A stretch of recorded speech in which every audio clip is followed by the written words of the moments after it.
Konflik Israel-Palestina adalah satu konflik terpanjang dan paling rumit dalam sejarah modern. Akar konflik berhubungan dengan perebutan wilayah, identitas nasional, agama, dan politik internasional. Hingga kini, konflik tersebut masih menimbulkan korban jiwa, pengungsian, dan krisis kemanusiaan yang mendapatkan perhatian dunia. Selanjutnya, latar belakang. Sejak abad ke-19 muncul gerakan Zionisme yang bertujuan membentuk negara Yahudi di tanah Palestina. Pada masa itu, wilayah Palestina dihuni oleh bangsa Arab yang mayoritas Muslim dan Kristen. Tahun 1917, Deklarasi Balfour oleh Inggris menyatakan dukungan terhadap berdirinya tanah air bagi orang Yahudi di Palestina, sehingga memicu ketegangan dengan penduduk asli.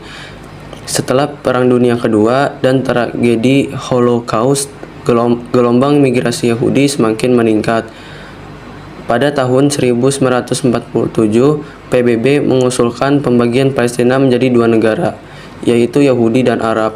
Kaum Yahudi menerima rencana itu, sedangkan bangsa Arab menolak karena merasa tanah mereka dirampas.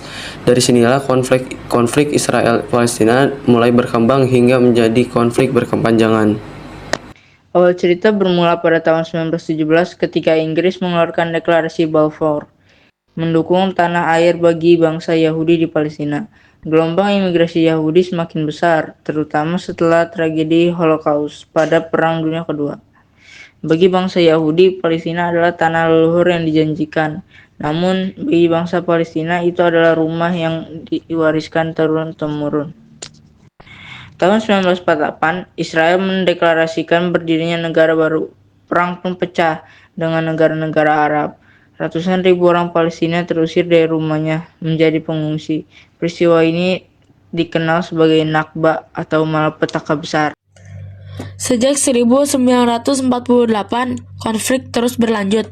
Tahun 1967, Israel menang dalam perang 6 hari, merebut Gaza, tepi barat, dan Yerusalem Timur. Wilayah Palestina semakin menyempit. Tahun 1987, lahirlah Intifada pertama, perlawanan rakyat Palestina melawan pendudukan Israel. Dunia mulai melihat penderitaan mereka. Tahun 1993, perjanjian Oslo sempat memberi harapan perdamaian dengan solusi dua negara. Namun, harapan itu pupus. Intifada kedua meledak di awal 2000-an, lebih keras dan mematikan. Hingga kini, Gaza masih terblokade. Tepi barat dipenuhi tembok pemisah, dan bentrokan sering terjadi. Rakyat Palestina hidup di bawah pendudukan, sementara rakyat Israel hidup dengan ketakutan akan serangan roket. Dalam perjalanan ini, banyak tokoh berperan. Dari Palestina ada Yasser Arafat yang dikenal sebagai simbol perjuangan, hingga Mahmud Abbas yang kini memimpin.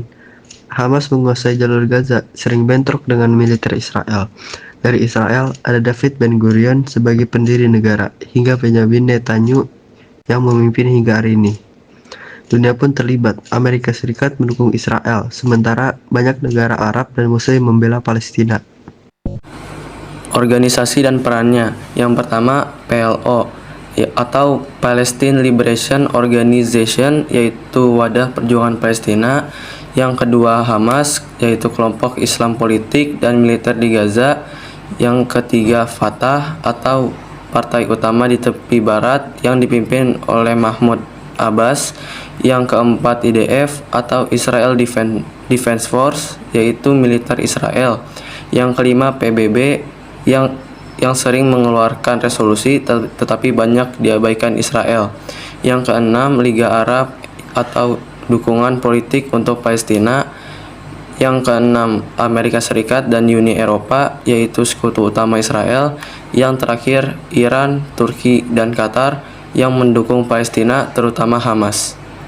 Korban terbesar dari semua ini adalah rakyat kecil. Di Palestina, anak-anak tumbuh di tengah puing-puing, banyak kehilangan keluarga. Di Israel, warga sipil hidup dengan sirena bahaya, berlari ke bunker setiap kali roket meluncur. Generasi demi generasi lahir dalam ketakutan dan trauma. Tanpa merasakan damai, alam damai masih mungkin. Palestina berhak merdeka, Israel berhak hidup aman. Dunia harus hadir. Bukan dengan senjata, tapi dengan keadilan. Solusi dua negara adalah harapan terbesar. Israel dan Palestina berdampingan dengan damai. Semoga suatu hari nanti suara bom berganti dengan doa, dan tangisan berubah menjadi senyuman di tanah yang sama-sama mereka cintai.